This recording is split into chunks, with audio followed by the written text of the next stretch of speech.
የጠፋው ሬሳ ክፍል 7።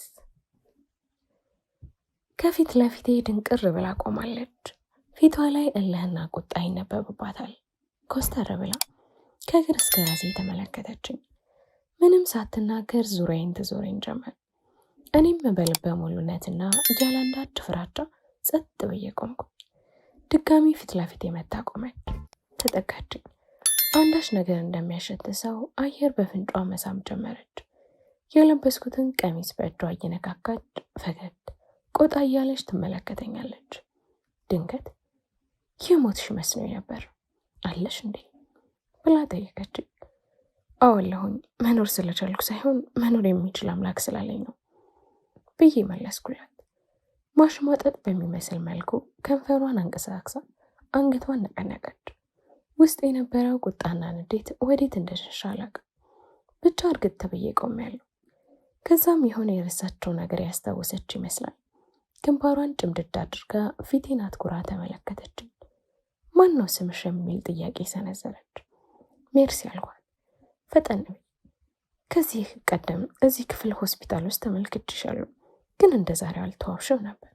የማንን ቀሚስ እንደለበሽ ታውቂያለሽ ብያበት ጥያቄዋን አስከተለች። እኔም ዝቅ ብዬ እያየሁት አላውቅም፣ ማን እንዳለበሰኝም እንጃ ብዬ ለጥያቄዋ ምላሽ ሰጠው። ግራ የተጋባች ይመስላል። ማን እንዳለበሰኝ አላውቅም ብላ ጥያቄን በጥያቄዋ መለሰች። እኔም ያንደበቴን ቃል ትቼ በአንገቴ ንቅናቄ አዎንቴን አሳየዋት። ከቅድሙ ይበልጥ አትኩራ ተመለከተችኝ። እኔም ወዲያውኑ እግሯ ስር በርከክ ብዬ እባክሽን ከዚያ አውሬ አትርፊኝ፣ ለውለታሽ ፈለግሽውን አድርግልሻለሁ አልኳት። ድንገት ተቀየረችና ከፍ ባለ ድምፅ ማንን ነው አውሬ አንድዬ ብላ ስትጮህ ከሌላኛው ክፍል ሁካታ ድምፅ ተሰማኝ። ከዓይኔ የእንባ ዘለላ እየወረደ ተማጸንኳት። እሷ ግን ፍንክች አልላለች። የሆነ ኮቴ እኛ ወዳለንበት ክፍል ሲያምራ ተሰማኝ። አንድዬን ሰው ነው ሰው አውሬ ያደረገው እንጂ ሰፈር መንደር ያወቀው ትሁት የተመሰገነ ልጅ ነበር፣ ግን ሰው ብላ ስቅስቅ እያለች ማልቀስ ጀመረች። ወዲያውኑ አረመኔው ሰው ደም የለመደ መጥረቢያውን ይዞ ድንገት አጠገባችን ተገኘ። ባለሁበት አጎንብሼ የመጨረሻን በይነ ነባው። ተንሰቅስቅ ያለቀስኩ። ድንገት ከመሬት ሊያነሳኝ ፈርጠም ያለ እጅ ክንዴ ላይ አረፈ።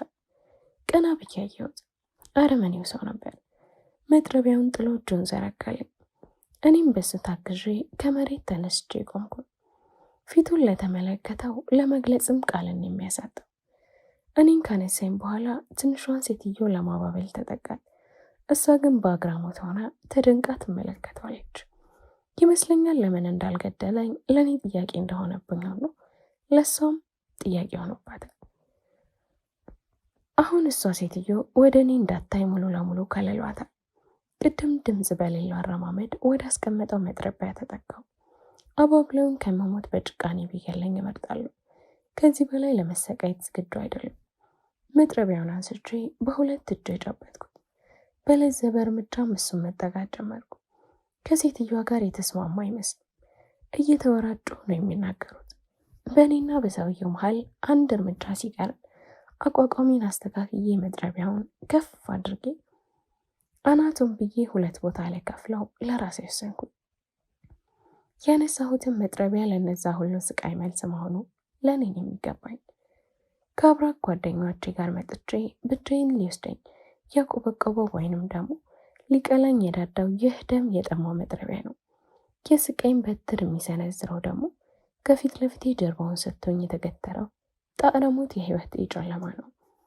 በእጄ ፍትህ የጨበጥኩና ለፍርድ በቅንነት እንደቆመ ታማኝ የህግ ሰው የምዳኛቸው የነፍሳት ዋይታ በደስታ የምቀይር ያህል ውስጤ ሊሰይፈው ማለት በምሮ አይማረኝ ብዬ መጥረቢያውን ስሰነዝር ከበስተኋላይ ወይኔ ልጄን ብላ ትልቋ ሴትዮ ገፈተረች። ወትሮው የሰውየው ቁመት ረጅም ነበርና መጥረቢያውም ካሰብኩት ማረፉ ቀርቶ ጀርባው ላይ በግራ በኩል ከትከሻው ዘቅ ብሎ አጥንቱ ላይ ተሰንቅሮ ተጣብቆ እዛው ቀረ። ክፍሉ ነግሶበት ከነበረው ጸጥታ ሰገሩ አመጦ የዋይታ ድባብ ሰፈነበት። ከትንሿ ሴትዮ ጋር እየተወራጩ ያወሩ እንጂ በመሃላቸው የቃል ልውውጥ አልነበረም። አልፎ አልፎ በንዴት ስትናገር ቃል ታወጣለች እንጂ ጸጥ ብለው ነበር። ሴትየዋ ስትከፋኝ በክፍሉ ካለው አንዱ ጠረጴዛ ጋር ተላተምኩ። በዛች ቅጽበት ተረባርበው በድኔን ለቀብር እንዳይመች አድርገው ይሰነስሩታል ብዬ ባስብም ግን ማንም የኔ ነገር ግድ አልሰጠው። ይልቁን ያንን ጥልማሙት ሰይጣን ነፍሰ በላ ከስቃዩ ሊታገሉት መጥረቢያውን ለመሰንቀር ይውተረተራሉ። ከሱ የሚወጣው የሲቃ ድምፅ ስሰማ በደስታ ነፍሴ ስትዘል ተሰማኝ። ቀልባቸው ከኔ ያለመሆኑ ሲገባኝ በድንጋጤ እየተፍሰከሰከ የነበረው ሰውነቴ አጀግኜ የሞት ሞቴን ተነስቼ ከክፍል ወጣሁ። አልፎ አልፎ ከሚገባ ልጸዳል በቀር ከክፍል ውጭ ያለው ስፍራ ጽልመት ወርሶታል። ይህ ለእኔ ግድ አልነበረም። ከዚህ ሞት ከጠላበት የአመሬሞኒዎች ታዛ በህይወት መውጣቴን ተስፋ አድርጌ ወደፊት መንገዴን ተያዝኩት። እግሬ ግን ብዙ ሊያራምደኝ አልቻለም። ክፉኛ የተመታው ከጉልበቴ በታች ያለው አካሌ እርምጄ በጀመረ ቁጥር በእጥፍ ስቃይ ይበረታል። ተማርኮ ከመሞት እየሸሹ መሞት ለእኔ ክብር ነው። ቁምም አልሞትም፣ አልሞትም አልኩ ለራሴ። ትንሽ እንደተራመድኩ ከአንዱ ክፍል ውስጥ በሰመመን የሚያቀስት የሲቃ ድምፅ ደረሰ። አንደኛው ድል ዞራበት ወደ ሞቱ እየገሰገሰ የገዳይ ገዳይ ሊሆን የተዘጋጀ የመስዋዕት በግ ይሆን እንደው ወደ ክፍሉ ገባ። ነገር ግን ያየሁትን ማመን አልቻልኩም። ባርሳ ነበረች። ከቆመ ብረት ጋር ስለት ባለው የአንገት ሰንሰለት ታስራለች። ሁለት እጆቿ ወደ ኋላ አቅጣጫቸው በገመድ ታስሯል። የለበሰችው ልብስ በደም ወይቧል። ለሰከንድ ተሳስታ ዝቅ ብትል አንገቷ ከላዩ ላይ ተቀንጥሶ ከወለሉ ላይ መንከባለሉ አይቀርም። ባርሳ ፍጹም ከባድ የህይወት ትግል ውስጥ ነች። ከጀርባ በኩል ያለው ክፍት መስኮት የሚያስገባው ወገግታ ክፍሉን አፍክቶታል። እንዴት ልረዳት እንደምችል እያሰላሰልኩ ወደ እሷ ተጠጋው። ህመሟ በቀል የማይገልጽ ነው። በገመድ የታሰረ የመሰለኝ እጇ በካቦ ሽቦ የታሰረ ነበር። እጇን ሰርስሮ ወደ ውስጥ ሊዘልቅ ምንም አልቀረው። ከስራቷ አለፍ ብሎ ያለው አካሏ የደም ሽል ይዞ ጥር ብሏል። ደም ስሯ ሊጠበስ የሰከንድ እድሜ ቢቀረው ነው። ሞት አልፈለጋትም እንጂ ደዱን እየቆረቆረች ነው። የሞት መልአክ አይቶ እንዳላየ ለቁም ስቃይ ሸለማት። እንባዬ ከዓይኔ መስበርበር ጀመረ። እንዴት አርጌ ልረዳት? እንዴትስ ላግዛት? እግሯ አካሏን መሸከም አቅቶት ይብረከረካል። እህል አይቶ የማያውቀው አንጀቷ ይንዘፈዘፋል። ዝቅ ባለች ቁጥር ወደ አንገቷ የሚሰርገው እሾህ መሳይ ስለት ያለው ሰንሰለት ነፍሷን ያስጨንቃታል። መኖር የጓጓች እስትንፋሷ እጅግ አልሰጥ ብላ የዛላ አካሏን ለመኖር በሚደረግ ጦር ሜዳ ላይ አዝምተዋለች። አንድ ነገር አሰብኩ። የታሰረችበት ቁም ያለው ብረት ከመሬቱ ጋር የተከነቸረ አይደለምና ከና አካሏ ቀስ አድርጌ መሬት ላይ ለማንጋለል። ግን የእጇን እስራት እንዴት ልፈታው እችላለሁ? እሷ አላወቀችኝም። የማወቅ ልኩ ላይ አይደለችምና እኔ ከማልቀስ ውጪ ላረግላት የቻልኩት ቅንጣት አልነበረም። ከፊት ለፊቷ ቆሜ ለዚህ ስቃይ እንደታውኳት ብታውቅ ምንኛ አምረራ እንደምጥለኝ ሳስበው ራሴ ይራቀምኩ። ብኩነኝ የማረባ የእግሬ ህመም ትንሽም ቢሆን ጋብ ብሎልኛል። ባርሳን ሳያት ሄጄ እሷ ላለመጠምጠም ይገረመኝ። ይህን እርጋታ ኬታ መጣሁት ወይንስ ደነዘዙ? አሁን ከራሴ ጋር ሳውራ በቅጡ ማሰብ እየጀመርኩ ከድንዛዜ ነቅቼ የገባውን መቃኘት ጀመርኩ። እጇን ከፈተኋት መላ አካሏ ወደ መሬት ቁልቁል መዘገዘጉ ነው። እንደዛ ከሆነ ደግሞ አንገቷ እዛው ይቀላል። ስለዚህ ሰውነቷ ከብረቱ ጋር ተጣብቆ የሚቀርበትን ሁኔታ መፍጠር አለብኝ ስላሰብኩ ክፍል ውስጥ ካለው ከአንዱ አልጋ ላይ ቀበቶ መሳይ መሳሪያ ያገኘው። ወደ እርሷም ተጠጋሁና ከዳሊዋ ከፍ አድርጌ ከብረቱ ጋር የፊጥኝ አሰርኳት። አካሏ ከመድከሙና ከመቅሰል የተነሳ እያንዳንዱ ንክኬ ለእሷ ህመሟ ነው። አሁን ደግሞ ሌላ ሰንስ ጋር እጇ የታሰረበት ካቦ ፈጽሞ በእኔ አቅም የሚፈታ የሚበጠስም አልነበረም። የአንገቷም ሰንሰለት እንደዛው። ባርሳን ፈጽሞ ሲጥያት አልወጣም። ከሞትንም አብረን ነው እንጂ የታሰረችበትን ለመበጠስ የሚረዳኝን መሳሪያ ሁለቱ ሴቶች ከጣረሞቱ ጋር አንድ ላይ በሚሆኑበት ክፍል ውስጥ ተመልክቻለሁ። እናም አመጣዋለሁ። ራሴን እንዴት እንዳሰብኩት ለእኔም ግራ ነው። ነፍሴን ለማትረፍ ለእኔው ብቁ ያልሆንኩ ሰው እሷን ለማዳን ታትራለሁ። ሰው መሆን እንዴ ነው ይለኛል ውስጤ ሊያደርግ። ግን እንዳሰበ ሁሉ አዎ ሰው ማለት ከራስ አልፎ ሌላ ሰው ሲኖሩ የተከበሩ የዓለም ሎሬት አፈወርቅ ተክሌ አንተ ራስህን ሲያመህ ከተሰማህ በህይወት አለህ ማለት ነው። ሌሎች ሲታመሙ አንተ ከተሰማ አንተ በትክክል ሰው ነህ ማለት ነው ይላል። እናም ልክ ነው፣ በጣም ልክ። እናም ካለኝ አቅም ይልቅ ሰውነቴ ያሸነፉኛል። ባለድናትም ላድናት ማስናለሁ። አልተዋትም። ስቃይ ውስጥ ዘልቆ ሊሰማኝ ይታወቀኛል። የቤቱ ቁርላጎች ነው። ወደ መውጫዋ ተጠጋሁና ኮሊደሩ አንገቴን አሰግስጌ ቃኘው። በማን አለብኝነት ጸጥታ ፍጹም ነግሶበታል። ግድግዳውን እየታከኩኝ እንደ ድጋፍ ተመርኩዤ አዝግም ጀመር። የምሄድበትን አውቀዋለሁ ወይ? እዛው ቀራለሁ ወይ እመለሳለሁ? ከዚህ ሌላ ምንም ሊፈጠር አይችልም። ይህንን አበክሬ አስቤዋለሁ። በየ10 እርምጃዎቹ የተለያየ ክፍሎች ይገኛሉ። ክርፋታቸው የገረመ ሬሳ ብስባሽ ቢባል ማጋነን አይሆንም። የመጀመሪያው ክፍል አልፌ ሁለተኛው ጋር ስደርስ ከአንድ ጠረጴዛ ላይ ከሰውነት ላይ የተለያዩ የሰው አካል ክፍሎች ተሰድረዋል። በፍጥነት ተራምጄ አለፍኩ። አሁን የማያቸው አረመኔያዊ የሰው ልጅ ስቃይን ሳይ ለማያድቁት መሰል፣ ወይ ደግሞ ያንን ክፉ ለመግደል ስላላመነታሁ አስጨነቀኝ። እንደው እንደ በፊቱ አያሸብረኝም። ጥቂት ክፍሎችን እየቃኘሁ ከተጓዝኩኝ በኋላ የሴትዮዋና የሴቲቱን ክፍል ከሩቅ ቃኘሁት። ትኩር ብዬ ተመልክቼ አንዳች እንቅስቃሴ በውስጥ ያለመኖሩን ተረዳሁ። ግን ወደ ክፍሉ ከማምራቴ በፊት የሰዎቹን ሁናቴ ማጥናት አለብኝ። እነሱ ያሉበት ስፍራ እኔ ካለሁበት በስተጀርባ ካሉት ክፍሎች አንዱ ውስጥ ናቸው። የትኛው ክፍል እንደሆነ ግን በውል አልለየውም። ሆስፒታሉ ሰፊና ትንሽ ጽልመት የወረሰው መሆኑ ያደናግረኝ ይዟል። እስካሁን ይህን ፍለጋ ለምን አልመጡም? ወይንስ እያዘናጉኝ ይሆን? አላውቅም። ያለ እኔ ግድ አይሰጠኝም። ከባርሳ ነፍስ ይልቅ እኔ የነበርኩበት ኮሊደር አልፌ በጀርባ ወዳሉት ክፍሎች የሚወስደው መተላለፊያ ይዤ በዝግታና በንቃት ሁናቴያቸውን ለማጤን ሞከርኩ። ግን ዘለግ ላለ ጊዜ ለራሴ እስኪጨንቀኝ ጸጥ ብሏል። ከደቂቆች በኋላ ንግግር አይሉት መልጎምጎም የአሁን የጎረምሳ ድምፅ ይሰማል። የዛን ያረመኔ ድምፅ ነው። ስቃይ ምን ማለት እንደሆነ በትንሹ ቢሆን እየተጎነጨው ነው። ጊዜ ሳላጠፋ ቀጥታ ወደ ክፍሉ አመራው። እግሬ ፈጽሞ ሰላም እየነሳኝ ነው። ቢሆንም ባልችልም እችላለሁ። እልህ እያንጨረጨረኝ በቀል ውስጤን እያነደደው ነው። በሩን ገብቼ ገባው። በቀጥታም መቁረጫውን አገኝ ዘንድ ከወዲያ ወዲህ ባተትኩኝ፣ ግን አልነበረም። እቆቹን አተረማመስኳቸው፣ የትም አልነበረም። በጣም ተበሳጩ። ወደ ሌላኛው ክፍል ገባው። 2 አልጋ የያዘ ነበር ይመስለኛል፣ የሴቶቹ። በአንዱ አልጋ ራስጌ በኩል 2 መኝታ የሚመስሉ ህጻናት ፎቶ አለ። ከጎናቸው ደግሞ መልከ መልካም ወጣት የተመረቀበት ምስል ይታያል። እዚህ ስፍራ ላይ ይህ ፎቶ የማን አምሳያ ይሆን? የሁለቱ ጨቅላ ፎቶስ ምንድነው ትርጉሙ እያልኩ ራሴን ጠይቀዋለሁ። መልስ እንደማገኝ ሁሉ ግድግዳው ላይ ደግሞ በጥሩ ሁኔታ የተያዘ ሙሉ ሱፍ ተሰቅሏል። ነገሮች የባሰ እያማረቱ ሄዱ። የማየው ሁሉ ጥያቄ እንጂ መልስ አልነበሩም። ፎቶዎች ወደ ተቀመጡበት ስፍራ ተጠቀሙ።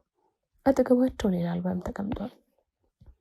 ያለማመንታት ብድግ አድርጌ ያነሳሁት። የመጀመሪያ ገጽ ላይ አንድ ትንሽ ህፃን መለመን ተንጋሎ ሲስቅ ይታያል። ትንሽ ፈገግ አስባለኝ። ቀጣዩን ገለጥኩ። አሁንም እርቃውን በደረቱ ተኝቷል። አስቀድሜ ያየሁት ድንቡሽቡሽ ቆንጆዬ ብላቴና፣ ግን ያየሁት ነገር አስደነገጠኝ። ይህ እንዴት ሊሆን ይችላል ብዬ ራሴን ጠየቅኩ። ያየሁት ነገር ይበልጥ ግራ አጋባኝ። መቼም ገጠመኝም አጋጣሚም ሊሆን እንደማይችል እርግጥ ነው። ይህን ጥያቄ ማን ሊመልስልኝ ይችላል? ማንስ ያብራራልኛል? የመጣሁበት ዓላማ እስክዘነጋ ድረስ ፈጽሞ ተቆጣጥሮኛል። የሰማሁት የቁራ ድምፅ ባያነቃኝ ኖሮ ለዛ አረመኔ እንደ አደጋ ጥሪ መሆኑ ገብቶኛል። የቁራ ጩኸት። ከዚህ በኋላ ያለኝ ደቂቃ ትንሽ ነውና ተፋጥኜ መውጣት አለብኝ። አልበሙን ከነበረበት መልሼ የመኝታ ክፍሉን ለቅቄ ልወጣ ስል ጉጠት መሳይ መቁረጫ ወለሉ ላይ ተቀምጦ አየሁት። መርፌ የሚፈልግ ግን ሞፈር ቢያድ ነው ይላል ተረቱ። ልክ ነው። እንደዛ አተራምሼ ያሰስኩትን ስተው አገኘሁት። አነሳሁና እያነከስኩ ክፍሉን ለቅቄ ልወጣ ስል እኔ ወዳለሁበት ክፍል አንድ ሰካር ፈረስ የሚገሰግሱ የእግር ኮቴዎች ተሰሙ። እምገባበት ጠፉ። አሁኑ ነገር አስጨነቀ። በገዛ እጄ ወደ ሞቴ ገስግሼ እንደመጣሁ ነገሬ ሳያስፈልገኝ ለራሴ ገባኝ። ጊዜ ሳላባክን እሸሸግበት ጥጋት ፍለጋ ያዝኩኝ። ምንም አልታየኝም። ያለሁበት ደርቅ የቀረው ተስፋዬን ለአንዴና ለመጨረሻ ጊዜ እኔን ጥለን ኮበለለ። አሁን በድኔ ነው ከኔ ጋር ያለው። በቆምኩበት ሰከንዳት ተቆጠሩ። ህይወቴ በዚህ መልኩ ይቋጫል ብዬ አስቤ የሚሆን ገምቼ አላቅም። ያልጠበቅናቸው ሊሆኑ የጠበቅናቸው ሊቀሩ የህይወት ጉዞ ነውና ቢመርም ዋጥ። የሰው ልጅ ራሱን የሚጎዳው በመጠበቅ ነው። የቀሩት ሲቀር ያበሳጫል። ባይቀጥሩትስ ብስጭቱ ቀረ ማለት አይደል? ነገን ዛሬ የሌለን እንዲሞላልን ሙላታችን ስንጠብቅ ሌላ ጎዶሎ ሲታደለን የልብ ስብራት ነው። ስለጠበቀን እንጂ ሳንጠብቀው ቢቀር ይህ ለኛ ምንድን ነው? ነገ ጥሩ ይሆናል ይላሉ ባዮቹ። ቆይ ዛሬ ለምን ጥሩ አይሆን? ነገ ከዛሬ የተለየ ለራሱ ጥሩነት ማን ሰጠ? የጊዜ ጥሩ አለ ወይስ ባለጊዜው ጥሩ እያሉ ከራሴ ጋር እሟገታለሁ። የሞት ጊዜ እየቀረበ ሰመመን ደግሞ ይዞኝ እየመጠቀ ነበር። የዛሬ መጥፎ የነገ ደግሞ ጥሩ የለም። ጥሩ ነገ አይመጣም። ጥሩ ሁሌም አለ። ነገ መልካም አይደለም። የዛሬንም ነገንም መልካም የሚያደርግ ፈጣሪ ዓለማትን በቃሉ ያጸናው ፈጣሪ ብቻ ነው። ቀኑም አይደለም፣ ምሽቱም አይደለም፣ ንጋቱም አይደለም፣ ዛሬ ወይ ነገም አይደለም። ፈጣሪ ብቻ መልካም ነው። ነገ መልካም ይሆናል ብለን የቀኑን በጎነት አጠብቅ፣ ለቀኑ የራሱ ክፋት ይበቃዋልና ይላል ታላቁ መጽሐፍ ቅዱስ። ከዚህ የትም አትርቅም፣ ትርቅም ዘንድ አቅም የላትም። እንዳገኘሃት አናቷን ለሁለት ክፈል የሚል በሚያስገመግም ድምፅ ቁጣ ተቀላቅሎበት የተሰጠ ትዕዛዝ ከሀሳብ ሽለብታ ሰርቆ አወጣኝ። ድንዛዜ ቅቡጭ አለ። በነበርኩበት ላይ ሰከንድ ሽራፊ አልቆምኩም። ወደ ውስጠኛው ክፍል ሄጄ ካልጋው ስር ራሴን ሸሸርኩ። ሶስቱም ተከታትለው ሲገቡ ይታወቀኛል። ቤት ውስጥ በጭንቀት ይሁን በእልህ ከወዲያ ወዲህ ይጠራወዛሉ። የወለሉ ቅዝቃዜ ደህና የጠገገ ቁስሌን ይመዘምዘው ጀምሯል። ድምፄን አውጥቼ ባማጥኩት ምንኛ ደስ ባለኝ። ግና ቃሌ የሞት ጥሪኝ እንጂ ስቄም ማስታገሻ አይሆነኝም። ያጸላኢ ሰይጣን አረመኔ አንደበቱ ጸንቶ የማይናገር አደዳ ቢጤ የመሰለኝ ቃሎቹ በውላ አይለዩ። ያቺ የከረከሰች አሮጊት የዚህ ነፍሰ በላ እናት ነች። በመግደሉ የምትኮራ የሰው እርግማን ነች። አቅሙ ይኖረን እንጂ ሶስቱንም እገላቸዋለሁ። የውስጥ የተስፋ ማሾ ውስጥ መቀጣጠል ጀመረ። እንደምንም አስቤ ለመግደል መመኘት ይገረም። እውነትም ፈጣሪ እንጂ የቀን መልካም የለውም። እቺ ከረከንድ እራሪ ደሁይ ትንሽ ሴትዮ መጥፋዋ በመዳፊ አልኩኝ። ለበቀል ያቆበቆበ ልቤን ተማምኜ የኔ ነፍስ እዚህ ክፍል ውስጥ የተገረጀመባት መናኛ ከየትም የበቀለች ወፍ ዘራሽ አስታዋሽ የሌላት የተረሰች ምንጯ የማይታወቅ ፍጡር አይደለችም። እንዲሁም ከስጋና ከደም ፍቃድ ውጪ በአብ ወልድ በመንፈስ ቅዱስ ወደ ምንን የመጣች እንጂ ታዲያ በማን ፍቃድ ከኔ ትለያለች? እሱ ያበጃጀውን ያፈርስ ዘንድ ማነስ ይቻላል አልኩኝ ለራሴ በለሆሳስ። በደምና በአፍንጫ የተገዛች ነፍስ የዋዛ አይደለችም። እኔ የኔ አይደለሁም። ባለቤቴም ዝም ይል ዘንድ ተላላ ሰነፍ ቃሉም ከንቱ አይደለምና ያድነኛል። በማዳኑ ልክ ሳይሆን ከኔ በከፈለልኝ የፍቅሩ ልክ ተገዝቼለታለሁ። የመስቀል ውለታ ለደካማውና ለሚፈታተነኝ ስጋ መዳን የደቀቀ አይደለም፣ ለዘላለማዊቱ አስተንፋሴ እንጂ። ወደ ጓዳው ዘልቆ አልገቡም። ከሳሎን ሆኖ ለነፍሰ በላው ነበልባል ጋዝ እየጨመሩ ውስጥ ያቀጣጥሉታል ይመስለኛል። እሱ ግን እኔን ለመበቀል ከሞታር ተሪርቅ ቅዛዜ ውስጥ ገብቷል። ምን ሆነሃል አንዲ ከሚለው የትንሿ ሴትዮ ድምፅ ውስጥ ተረዳሁት። እጅ ሴት ከዚህ ካመለጠች ሶስታችን መጥፊያችን፣ ሚስጥራችን ገሃድ መዘርገፉ። ተነስ ፈልገህ እንግደላት ትሏለች። ግጻሴ ባገዘፈው ቃለችው ትንሿ ሴትዮ። እስካሁን እናትየዋ እንዴትም ቃል አልተነፈሰችም። ተይው ልጄ ተይው እስቲ እንደው ሰው ፍጡር ለሰው ማዘን ጀምሮ ይሆን እንዴ? ለሱ ብዬ ከተሸሸኩበት ከዚህ ከቀረና ክርፋት ከሞላ ነፍሰው አይታ ከየለበት የሰው አጥንት ከተከሰከሰበት ስፍራ ወጥቼ ጎረቤቶች ጋር ልቀላቅል ይሆን እንዴ? የማለዳ ፀሐይ እንኳን እኮ ናፈቀኝ። ጀንበር ስታሸልብማ አይቻትም አላውቅም። ይህ እኮ ለኔ ህመም ነው እንጂ ሰውነት እየገዛው ከሆነ ብዬ እኮ ነው። ተው አትቆጩ አሉ እናትየው። ንግግራቸውን ሳግ እየቆራረጠ የእናትነት አንጀታቸው አላስችል ቢላቸው፣ እኔም ቢሆን አሳዝነውኛል። ለልጃቸው ብለው ያካቱት ያለው የመከራ ጽዋ መራር ነው። ከንግግራቸው የሰው ከዓመታት በፊት ሰውነት የነገሰበት ሰው ነበር ማለት ነው። ታዲያ ምን ጉድ፣ ምንስ ቅጽበት እንደዚህ ወደ አረመኔነት ቀየረ ብዬ ጠየቅኩ። መልስ የሚሰጠኝ እንዳለ ሁሉ ቀስ ብዬ ከተደበቅኩበት አልጋ ስር ወጣሁ። የሚሆኑትና የሚያደርጉትን በስውር እመለከት ዘንድ በዝግታ ወደ ሳሎኑ መውጫ ጋር ደርሼ መግለጫውን ገለጥ አድርጌ መመልከት ጀመርኩ። እሱ ከአንድ ወንበር ላይ ዘርፈጥ ብለው ቅዥታ ውስጥ ገብቶ ተክዟል። እነሱ ግራና ቀኝ ቆመዋል። ትንሿ ሴትዮ በእጇ የሆነ አጀንዳ የሚመስል ነገር ይዛለች። ምን እንደሆነ ለማየት ስንጠራራ ባላንሴን ሳትኩና ከበስተኋላ የተደረደሩ ድስቶች ላይ ወደኩ። ቤቱ በአንድ የተዋክቦ ጸጥ አለ። በዛው ቅጽበት ሶስቱም ወዳለሁበት ሲዋከቡ መጡ። ግን የነበርኩበት አልጠበቅኳቸውም። ከመቅጽበት አልጋው ስር ተመሰኩ። የቤቱ ድምጸት ላይ አይጥ ስር መሰመስ አይተው ነው መሰል እኚህ የተረገሙ ትናንሽ ፍጥረታት ስትል ሰማዋል። ትንሿ ሴትዮ በብስጭት እርር ብላ ፈጣሪ እንድኖር እድሜን ከቅጽበት እየነጠቀ ከሞት እየተሻማ እያደነኝ ባላመሰግነው ምስጉን ሆነው የነፍሴ ጠበቃ ይመስገን እያልኩኝ ለራሴ በድንገት አካሌን ፈልቅቆ ሊወጣ የሚወራጨው ልቤ ደግፌ አንገቷን በእጅህ ይዘህና ስትል ሰማዋት። ትንሿ ሴትዮ ነበረች። ምን አድርጌህ እንዲህ እንደጠላችኝ እንጂ ዳሩን የማልወዳትምና መጥላቷ ግድ አልሰጠኝም። በህይወት ከተረፍኩ በህይወት እንደማይኖር አሳባ እንደሆነ ማወቁ ከኔ የተሰወረ እውነት አልነበረም። ተከታትለው ሲወጡ ተሰማኝ። እኔም ጊዜ ሳላጠፋ ዳናዬን ዝግ አድርጌ ዱካቸውን ተከትዬ ወጣሁ። መንገዳቸው ከመንገዴ አልመጥግጠው እፎይታን ሰጥቶኛል። እኔ ወደ ግራ ስመለስ እነሱ ደግሞ ወደ ቀኝ ነበር የታጠፉት። አሁን በመካከላችን ያለው ድንግዝ ለይተው እንዳያዩ እንደሚጋርዳቸው እርግጥ ነው። የሆነ ቦታ ላይ ሶስቱም ጀርባቸውን ለኔ ሰጥተው ቆመዋል። በውል ግን ምን እያደረጉ እንደነበር ማወቅ አይቻለኝም። ቤቱ ከቀድሞ ይልቅ ፈጽሞ ጨልሟልና። ከእርምጃዎች በኋላ ባርስ ያለችበት ክፍል ደረሱ። ጊዜ ሳላጠፋ የታሰረችበትን ለመመጠስ እንዲረዳኝ ጠረጴዛውን ስቤ እሱ ላይ ወጣ። እጇን በእጄ ይዤ በጥንቃቄ ቆረጥኩላት። አሁን ከባዱ የአንገቷ ስርዓት ነው። ሰንሰለት አንገቷን ሰርስሮታል። ቀስ አድርጌ ግንባሯን ደገፍ አረኩኝ። ወደ ብረቱ አስጠጓል።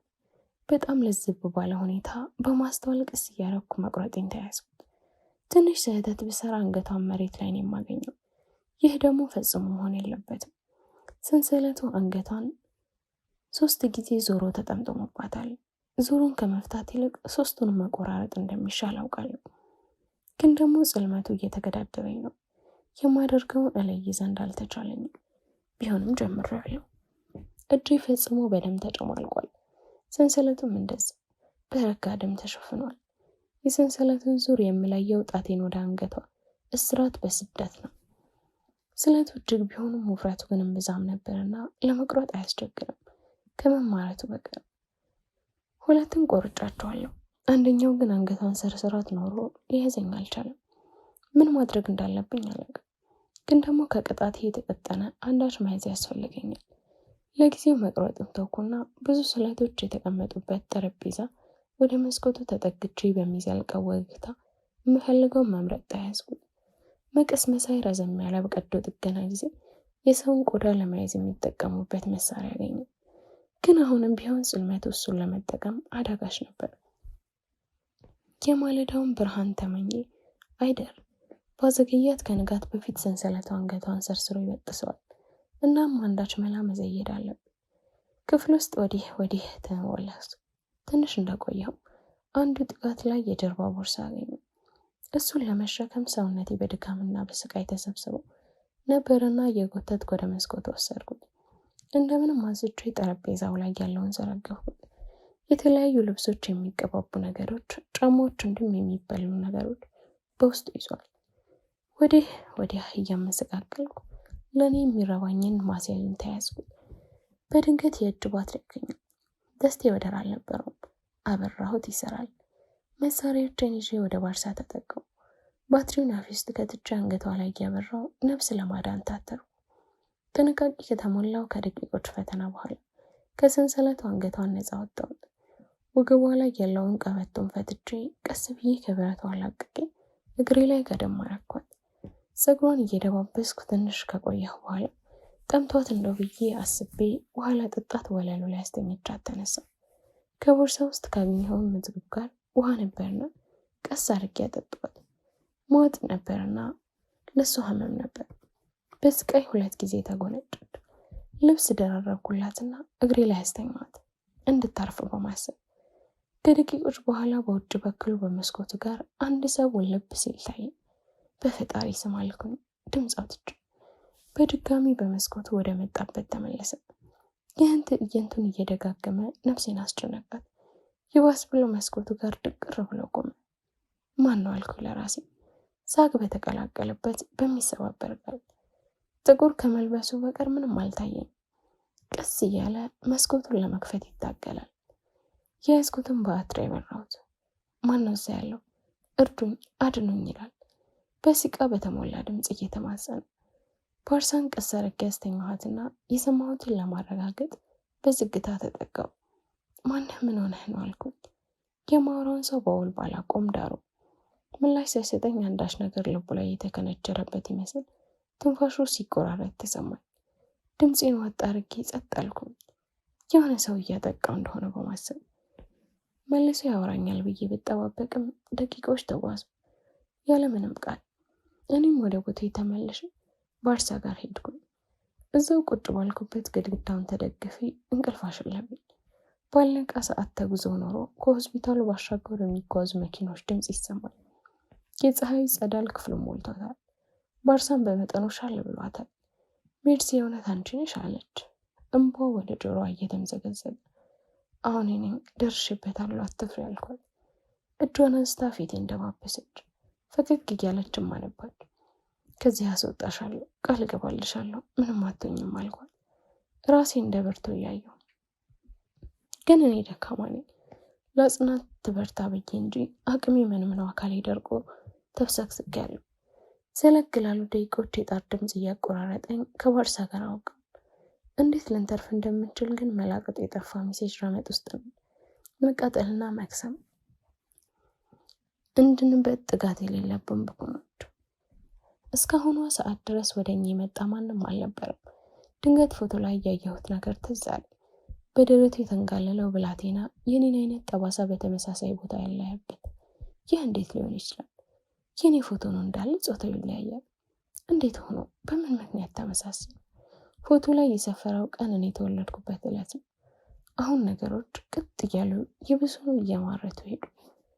ሁኔታው ወዴት እንደወሰደኝ ለኔ ግራ ነው። ፀሐይ ደመቅ እያለች ቀኑም ሊቀጥል ይጣደፋል። እዛው በተቀመጥንበት ተነሳህና የሚቀማመስ ተፈላለገን። ትንሽ ጎርሰን ውሃ ተጎነጨን። ባርሳ መቆም እንደምትችል ጠይቄ በቻልነው አቅም ልናዘግም ተነሳን። ባርሳ ከኔ ይልቅ ደክማለች። መላ አካሏን ጥላብኝ እግሯን እየጎተተች ነፍሷን ትታገላለች። ኮሊደሩን ጨርሰን መውጫው ጋር ያለውን ደረጃ እንደምንም ወረደ። ባርሳን ካልተቀመጥን አለች። ፈጽሞ አልቻለችም። እንደምንም በርቺ፣ ጎዳናው ጋር እንድረስና የሚረዳን እንፈልጋለን። ሰዓታችን መጠቀም እንዳለብን በማከል እሺ ብላ የሞት ሞታን ተውተረተረ ጀመር። በዛፍ ከተከበበው የሞት ጎሬ ልንወጣ ውስን ርቀት ይቀረናል። የመኪና ድምፅ በቅርብ ርቀት እየተሰማን ነው። ይበልጥ ኃይላችን ማሰባስበን በጥቂቱም ቢሆን ተፋጠጥን። እንደምንም ከጎዳናው ደረስን። ከመንገዱ ዳር አስተኛኋትና እኔ ወጣ ብዬ የሚረዳን ከመጣ እንደው ከግራ በቀኝ ማማተር ጀመርኩ። የሆነች መኪና ከርቀት በቀትሩ ፀሐይ እያጥበረበረች ወደኛ ትምዘገዘጋለች። እጄን አንስቼ አወራጭ አይቶኛል መሰል ጥጉን ይዘው ተጠጋ። ሀይ ቆንጅዬ ነይ ግቢ፣ ወዴት ነሽ አለኝ። እባክህ አድነን፣ ስለ ነፍስ ብለህ እኔና ጓደኛ የሆነ ሰው ሊገለን ነው አልኩት። ቃሎቹ እየተቆራረጡ እንቤ ቁልቁሎ እየወረደ ፊቱን ቅጭም አድርጎ እያየኝ ተረጋጊና ይሁንሹን አስረድኝ፣ የማይሆን ጣጣ ውስጥ መግባት አልፈልግም አለ። ራሱን ችግር ውስጥ ላለመክተት የነፍሴ ጩኸት አልሰማ ብሎት ያለውን ሁሉ ከመጨረሻው እስከ ፍጻሜ ያስረዳሁትና ጠፋችሁ ተብለን ፎቶአችን ተለጥፎ እየተፈለግን እንዳለ ነገር ይዋስን ቤት ተሽጎደጎደ። ባርሳ ለሁለት አስገባናት። ከመኪናው አጠገብ ቆሞ ተፈላጊዋን አገኛቸው። ፈላጊውን ጠቀም ያለ ወረታ ይከፍላሉ ተብሏል። እዛው ጠብቀኝ መጣሁ ሲል ሰማሁት። ከዚህ ስፍራ ፈጥነን እንሄድ፣ አባቱ እባክህ ግባና ነዳው አልኩ በተማጽኖ ድምፅ። እሺ መጣዋል። ደስታው ፊቱ ላይ እየተነበበበት ወደ ባርሳ እያየው አይዞሽ ተርፈናል፣ ወደ ቤታችን ልንሄድ ነው አልኳት። አተርፍሻለሁ ብዬ የገባሁትን ቃል በመጠበቅ ጎዳናው ብዙም መኪና አይበዛበትም። የሌላ መኪና ድምፅ ሰማሁ። ዞር ብዬ በኋላው መስታወት በኩል አየሁት። ልቤ ምቱን እስኪዝል ደነገጥኩኝ። ይህ መኪና ለመጀመሪያ ጊዜ ወደዚህ ስንመጣ ቆመ። ሾፌሩም ያ ሰው ነው። ክፍል 8 ይቀጥላል። ላይክ፣ ሼር፣ ሰብስክራይብ በማድረግ ቤተሰብ ይሁኑ።